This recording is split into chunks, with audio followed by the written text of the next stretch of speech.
Kenny Green, raw perspective, concrete and steel, keeping it good and raw.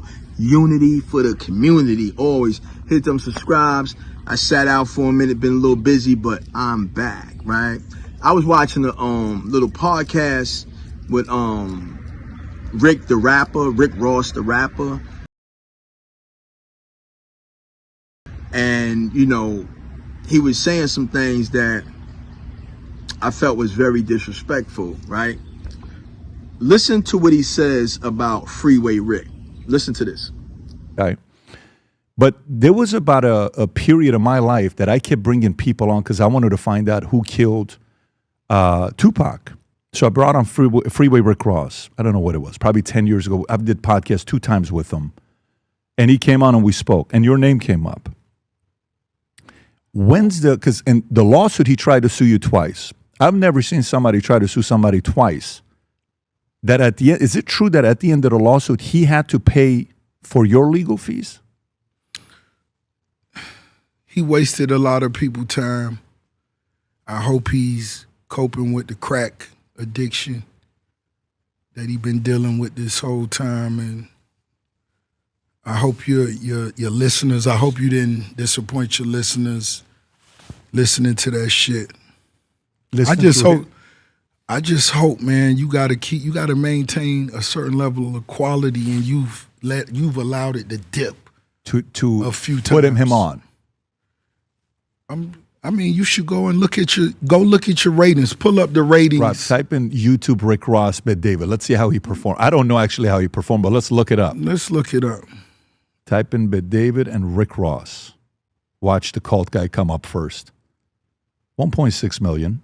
What I don't like about this is, right, Freeway Rick had that name Rick Ross before you did. And we all know that. Nobody heard about you, but we heard about Freeway Rick, right?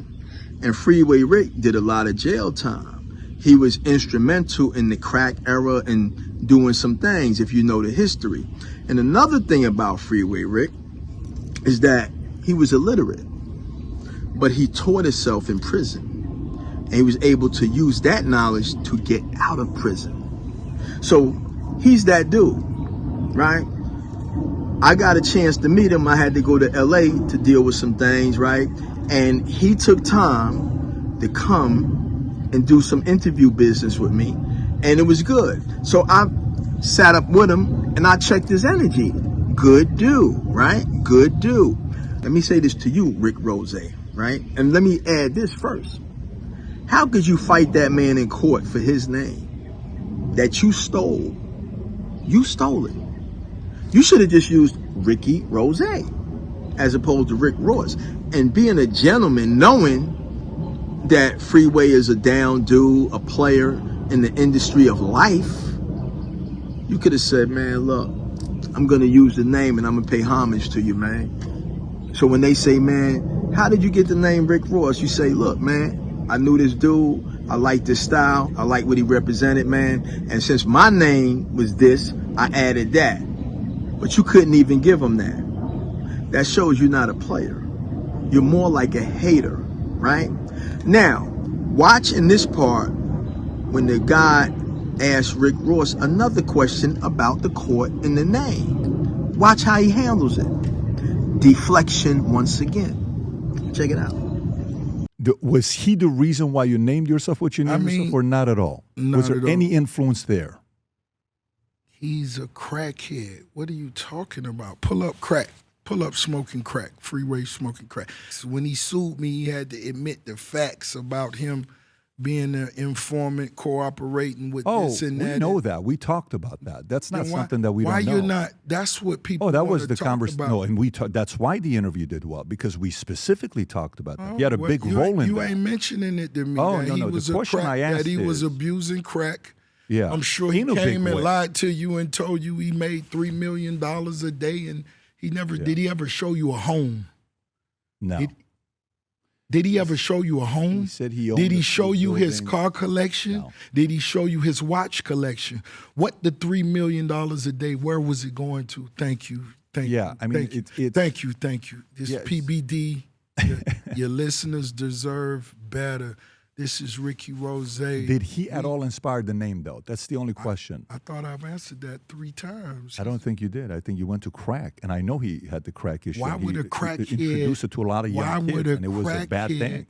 Why would a crackhead inspire the boss Rick Ross? Now, men, real men, whether you was in the streets or just in life, real men. Materialism is something we enjoy and we play the status with it. But you know what we be attracted to?